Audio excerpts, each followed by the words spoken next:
اعوذ باللہ من الشیطان اللعین الرجیم بسم اللہ الرحمن الرحیم الحمد للہ رب العالمین وصلی اللہ علی رسولہ الکریم وعلی آلہ الطیبین الطاہرین المعصومین ولعنۃ اللہ علی اعدائہم اجمعین الی قیام یوم الدین.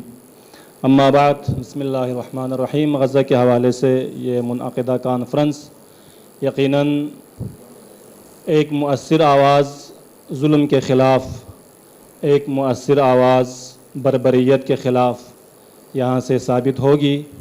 تو میں انتہائی اختصار کے ساتھ ایک پوائنٹ کی طرف آپ لوگوں کی توجہ کو مرکوز کرنا چاہتا ہوں. وہ یہ ہے کہ غالباً رہبر معظم انقلاب کی ایک تعبیر ہے غزہ کے حوالے سے خصوصی طور پر اور فلسطین کے حوالے سے عمومی طور پر. وہ تعبیر یہ ہے کہ اس دنیا میں جہاں ہم ہر طرف دیکھتے ہیں تو سب سے بڑا منکر عالم اسلام میں دینی تعلیمات کے مطابق امر بالمعروف و نہی عن المنکر ایک انتہائی اہمیت کا حامل دین کی تعلیم ہے. اس سے اخذ کرتے ہوئے رہبر معظم انقلاب فرماتے ہیں کہ آج کل یعنی فی زمان ہی اس دنیا کا سب سے بڑا منکر جس کا انکار کیا جانا چاہیے، جس کی جڑیں ختم ہونی چاہیے، وہ ظلم و بربریت ہے، وہ مظالم ہے جو فلسطین میں عمومی طور پر اور غزہ میں خصوصی طور پر دشمنوں کی طرف سے ڈھائے گئے ہیں.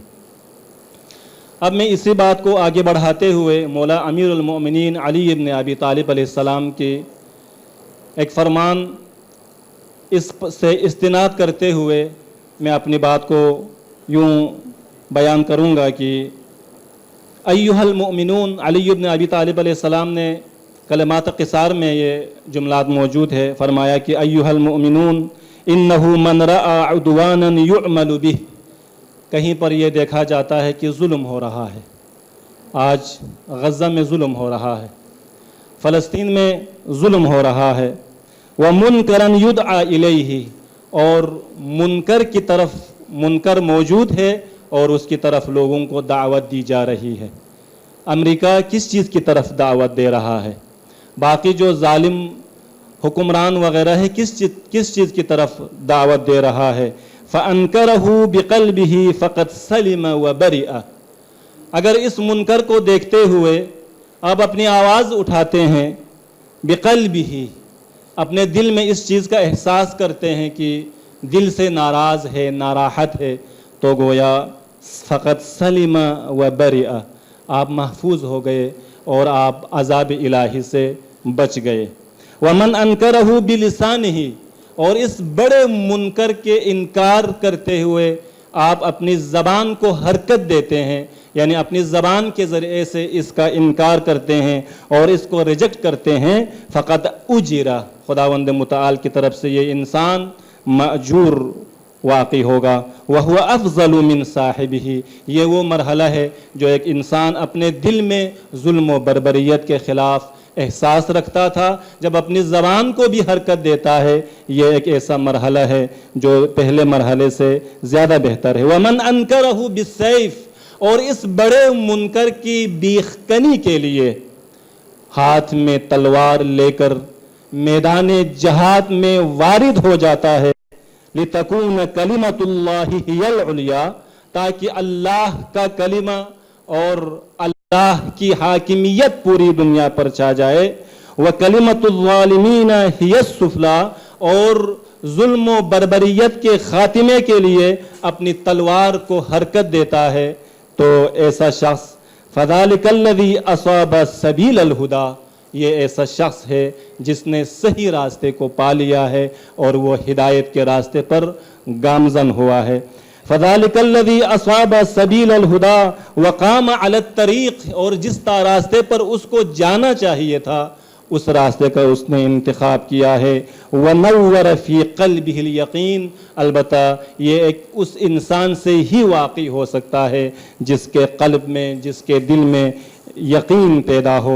فَمِنْهُمْ الْمُنْكِرُ لِلْمُنْكَرِ بِيَدِهِ، ایک اور امام علیہ السلام کے فرمان میں ہمیں یہ چیز ملتی ہے کہ فَمِنْهُمْ الْمُنْكِرَ لِلْمُنْكَرِ بِيَدِهِ، اپنے ہاتھ کے ذریعے سے منکر کا انکار کرتا ہے اور اس کی جڑوں کو ختم کرنے کے لیے اپنی کوششیں جاری رکھتا ہے، وَلِسَانِهِ، اپنی زبان کو بھی حرکت دیتا ہے، وَقَلْبِهِ، اور اپنے دل میں بھی اس کے حوالے سے مغموم ہے اور دل میں احساس کرتا ہے کہ فلان مسلمان بھائی پر ظلم ہو رہا ہے، فلان جگہ پر بربریت ہو رہی ہے، فلان مسلمان خواتین کو ظلم کا نشانہ بنایا جا رہا ہے، اگر اس کو اپنے قلب کے ذریعے سے اور یعنی لسان کے ذریعے سے، قلب کے ذریعے سے اور اسی طرح سے بیت ہی اور اپنی تلوار کے ذریعے سے، اپنے ہاتھ کے ذریعے سے ان کا انکار کیا جا رہا ہے، تو وہ کیسا شخص ہے؟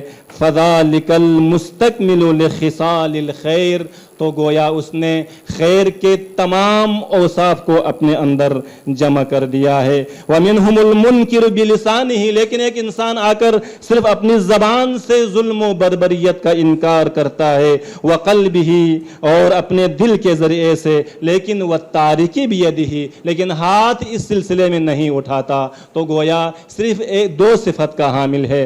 اگر وہ آتا ہے اپنے دل کے ذریعے سے، اپنے ہاتھ کے ذریعے سے، اور دل میں اس کے بارے میں نفرت رکھتا ہے اور پوری یہ تین خصلتیں موجود نہیں ہے، تو گویا وہ خیر کے حوالے سے اور کم رتبے کا حامل ہے۔ اور آخر میں میں یہی کہوں گا کہ اگر کسی انسان کے جسم میں جو موجود دل ہے، اگر وہ کسی مسلمان کو مظلوم دیکھتے ہوئے اس کے بارے میں درد کا احساس نہ ہو، اپنی زبان کو بھی حرکت نہ دے، اور جہاد بالسیف بیدہ، یعنی ہاتھ کے ذریعے سے اس منکر کو ختم کرنے کے لیے اگر اپنی جگہ سے نہیں اٹھتا ہے، تو امام علی ابن ابی طالب علیہ السلام کی تعبیر کے مطابق فَذَلِكَ مَيِّتُ الْأَحْيَاء، وہ زندوں میں مردہ لاش کی طرح ہے، اس کو انسان نہیں کہا جا سکتا۔